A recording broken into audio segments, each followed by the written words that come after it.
Bonjour. Bonjour. Bienvenue dans nos 10 minutes pour mieux vivre. C'est notre premier lundi de l'année. Ah, ben bonne année alors. Bonne année. C'est Bonne notre année. premier lundi, Épiphanie. On commence en fanfare. Donc nous sommes le lundi 6 janvier. J'espère que vous allez profiter de la galette. Je vous le souhaite même très fortement. Profitez de manger la galette parce que c'est le jour réel là pour faire des folies. Et alors, C'est ça. brioché ou frangipane? Brioché. VS, Frangipane. frangipane. Alors et vous? Vous Brioché êtes ou plutôt frangipane? quelle équipe? On va vous citer les avantages et les inconvénients de la brioche et de la frangipane. Alors, si vous avez le doute, mettez sur pause, mangez vos galettes, regardez la vidéo ce soir. Pour pouvoir voter. Pour pouvoir manger vos galettes, profitez-en. Peut-être qu'elle va dire des choses qui vont peut-être pas vous plaire. Alors, voilà. On va vous expliquer tout ça. Donc, Mathilde, est-ce qu'on peut manger de la galette à toute heure de la journée? Alors, on peut manger de la galette, oui, pour commencer. Ça reste du sucre, donc c'est pas utile. On mange pas de la galette pour se nourrir, on mange de la galette pour se faire plaisir. Mais le plaisir, ça fait partie de notre alimentation moderne aussi. Donc une part de galette, 10 minutes de sport. Voilà, c'est ça. Ça, c'est la bonne mentalité. Voilà. Ça, c'est la bonne manière de faire. Donc, mal barré. Ça, et après, vous allez négocier. Est-ce que si je prends une petite part, du coup, je peux faire 7 demi-squat. minutes? Voilà, tout est... Hein, vous dealez avec vous-même. Après, vous faites le compromis que vous voulez. En tout cas, oui, on peut manger de la galette si jamais vous avez une grosse pathologie qui demande de faire vraiment attention, type un diabète très surveillé ou des pathologies cancéreuses ou quoi. Bon, voyez directement avec votre médecin.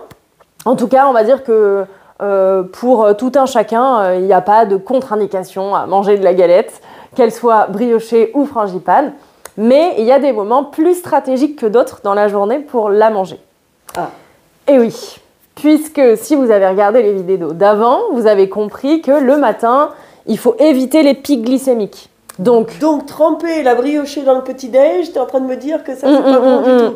Ça, C'est c'est quand pas même super. meilleur que de tremper la frangipane. Alors oui, D'accord. alors pour le café, c'est mieux la briochée. Mais Avec on peut les prendre pépites le de café, chocolat. on peut prendre le café en dessert avec la brioche, par exemple. En gros, on évitera au petit-déj de mettre du sucre. Donc, la frangipane ou la briochée, je prêche pour ma paroisse, mangez-la plutôt en dessert après votre repas. Et si jamais vous faites un goûter, je sais pas, vous invitez des gens, vous faites la galette à 17h ou à 16h, c'est-à-dire très éloigné de vos repas, utilisez des astuces pour que votre pic glycémique ne monte pas trop. On avait déjà vu ensemble le vinaigre de cidre. Alors c'est moyen, mais 10-15 minutes avant que les invités arrivent, ça peut passer inaperçu. Ça permet de lisser un peu votre pic glycémique, d'augmenter votre acidité gastrique. Vous pouvez manger quelques amandes avec votre part de frangipane. Vous pouvez faire une boisson assez épaisse et consistante comme un chocolat chaud pour accompagner. Évitez par exemple le jus de pomme qui est lui aussi très sucré. Donc si vous faites frangipane, faites pas frangipane jus de pomme. Brioché c'est pareil, brioché jus de pomme, Je coche pas les trop. cases, en général, c'est ce que je bois avec. Voilà, on évite une boisson sucrée en fait. On fait une boisson, un chocolat chaud par exemple avec du cacao 100% qui est bien amer. Ça va permettre de contrebalancer le côté sucré de la galette. Ah. Donc ça, c'est la bonne astuce, mais le mieux, c'est de ne pas la consommer au goûter, mais de la consommer vraiment en fin de repas. Ça, c'est l'idéal. Après, aujourd'hui, c'est exceptionnel. Voilà. Moi, je suis fervente de manger la galette qu'à partir du jour des rois. C'est ma politique à moi, mais par contre, tout le mois de janvier, c'est galette des rois, jusqu'aux crêpes, pour faire le relais des crêpes. Et après, Voilà. c'est Pâques. Et après, c'est Pâques. Et Mais après, c'est donc, les cocktails d'été. il faut à un moment donné poser le cerveau Voilà. et se faire plaisir. Vous avez du monde, vous mangez la galette à 4 heures, plus vous allez focaliser sur les interdits, plus vous allez les imprimer dans votre corps, ces interdits, en Ouais. disant oh, purée, si je mange la galette, je vais grossir. Bah oui, vous allez grossir. Rien que de la regarder, C'est vrai en plus. vous allez grossir. Donc il faut arriver à dire oh purée, je vais encore maigrir en mangeant ma part de galette, peut-être pourquoi Ouais. pas, ou chouette, une part de galette, je vais tout de suite me faire plaisir. Ça, c'est Ouais. l'idéal. Ça, c'est très important et c'est prouvé scientifiquement que la frustration et la culpabilité en mangeant, c'est vraiment très mauvais pour la digestion, pour l'assimilation, pour la santé de manière plus globale. Donc, quelle que soit la décision que vous prenez, de manger de la galette ou pas, de manger de la briochée ou de la frangipane, faites-le avec plaisir, faites-le avec joie. Advienne que pourra après. Si vous prenez un verre de jus de pomme avec, eh ben vous prenez un verre de jus de pomme. En tout cas, un homme ou une femme avertie en vaut deux. Donc vous avez les infos et après vraiment vous en faites ce que vous voulez. C'est pas pour vous culpabiliser, c'est pour vous guider, c'est pour vous donner quelques lumières sur le sujet. Mais c'est vraiment pas pour aller faire le bâton sur c'est bien, c'est pas bien. Tout est bien, prenez la décision qui vous va à vous aujourd'hui. Alors, il existe des briochés que j'aime beaucoup, moi, avec la meringue dessus. Alors, je ne sais pas si vous connaissez. Parlez-moi de vos spécialités dans vos régions, parce que dans certaines régions, il y a vraiment des galettes des rois, waouh, top. Donc, il y a les briochés avec la meringue dessus. Ça, c'est super bon. J'en ai jamais vu. Ah, ben alors, faut que je te fasse goûter et tu verras que peut-être tu changeras d'avis et que tu mangeras beaucoup alors plus là, de briochés on verra, à la parce meringue. que la frangipane, moi, j'aime vraiment beaucoup ça. Donc, la frangipane, l'idéal, c'est de la faire soi-même. Et oui. Mathilde a une recette qu'on pourra mettre en ligne Tout sur à le fait. site Mon Chemin de Vie. Tout à fait. Donc, vous irez la retrouver directement même sur le site. Certaines pâtisseries, boulangeries-pâtisseries vont rajouter frangipane, pomme, il y a la galette Chocolat, poire. poire chocolat, poire noix chocolat, j'ai déjà eu aussi. Ouais, il y a des mix. À la framboise. Alors aussi aux pépites de chocolat, enfin c'est. Oui, il y a plein de trucs. Au caramel, au caramel, mais elles sont super bonnes. Voilà. Moi, le mois de janvier, c'est pas un mois que j'adore par rapport à la météo, mais alors pour la galette des rois, c'est ma vie le mois de janvier. Et là-dessus, on est d'accord. Je mange toutes les galettes des rois. Voilà. Quelle est la plus riche en calories, la briochée ou la frangipane? Ben, pour moi, c'est la frangipane parce que elle est beaucoup plus grasse. Comme il y a beaucoup plus de beurre dans la partie justement frangipane, l'intérieur de la pâte, il y a énormément de beurre, de pâte d'amande, de poudre d'amande. Donc c'est assez calorique. Après, moi, je ne jure pas par les calories, c'est pas ma religion.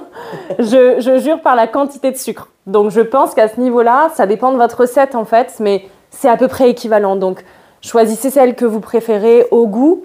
Et puis après, vous pouvez ajuster. Alors, je ne sais pas si la briochée, ça se fait soi-même. De perdre ton règne. Ah, c'est que je dois le passer. Le transmettre. Elle te va à merveille. Soit dit en passant. Voilà, merci.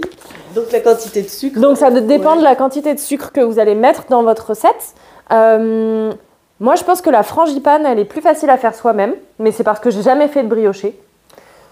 Ça se fait. Ouais. En tout cas, dans les deux, vous pouvez maîtriser la quantité de sucre si vous la faites vous-même. Si vous l'achetez, bien évidemment, vous n'avez pas la main. Mais si vous la faites vous-même, vous pouvez soit, comme on avait parlé dans la vidéo sur les différents sucres, changer le type de sucre, ajuster les quantités, faire des petits mix, combiner un peu moins de sucre et de l'érythritol, par exemple, faire moite-moite pour, si c'est la première fois que vous faites des essais, comme ça. Vous pouvez innover, tenter des trucs, réduire un peu la quantité de sucre, voir si c'est toujours aussi bon. Et puis voilà, faire des ajustements.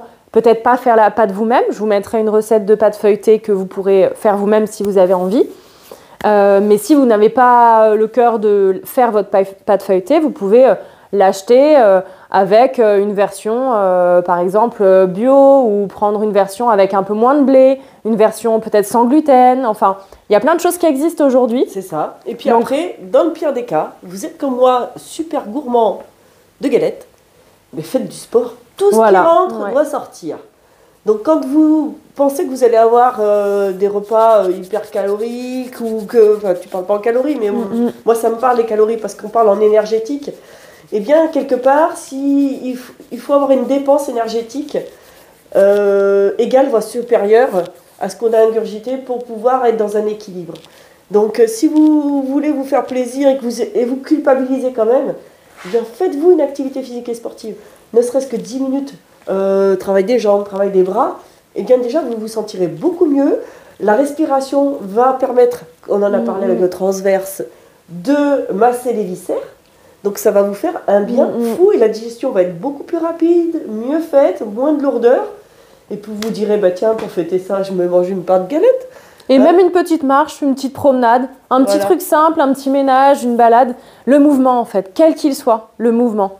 Et ça, c'est excellent, ça fait circuler le sang, la lymphe, ça nettoie le corps, ça recharge en oxygène. Donc, que ce soit une séance de sport ou une petite promenade, ce que vous voulez. Mais en tout cas, bougez. Et bouger, ça va forcément vous aider et ça va être complémentaire avec la galette sur tous les aspects.